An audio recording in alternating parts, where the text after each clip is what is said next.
Piriform Aperture Stenosis, or PAS, is a rare congenital condition causing significant nasal obstruction in neonates. This obstruction arises from bony overgrowth of the nasal process of the maxilla, narrowing the piriform aperture, which is the narrowest part of the nasal airway.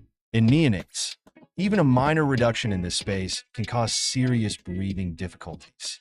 Diagnosis is often suspected when there is an inability to pass a nasogastric tube through the nasal vestibule. A CT scan is critical to confirm PAS, revealing an aperture width of less than 11 millimeters at the level of the inferior turbinate in term neonates. Symptoms of PAS often mimic those of bilateral choanal atresia, including nasal obstruction and respiratory distress. Additionally, epiphora, or excessive tearing, may occur due to involvement of the nasolacrimal ducts. In some cases, associated abnormalities are present, including the presence of a single central incisor. This incisor is often accompanied by an absent upper frenulum and is sometimes linked to holoprosencephaly, a serious brain malformation where the forebrain fails to properly divide.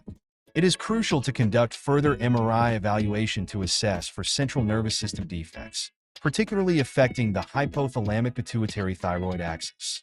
The treatment of PAS depends on the severity. In mild cases, conservative management with nasal steroid drops, decongestants, and saline irrigation is recommended for up to 2 weeks. However, in cases of severe obstruction, surgical intervention is necessary.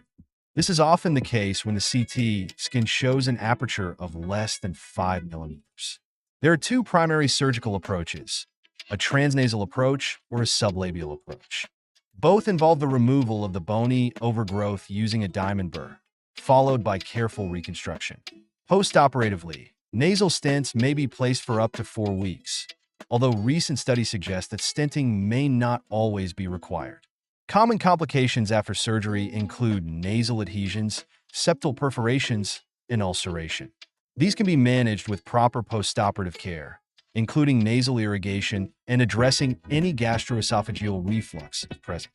In conclusion, while piriform aperture stenosis is a rare but potentially serious condition, early diagnosis and treatment, whether conservative or surgical, can prevent long-term complications and improve neonatal respiratory function.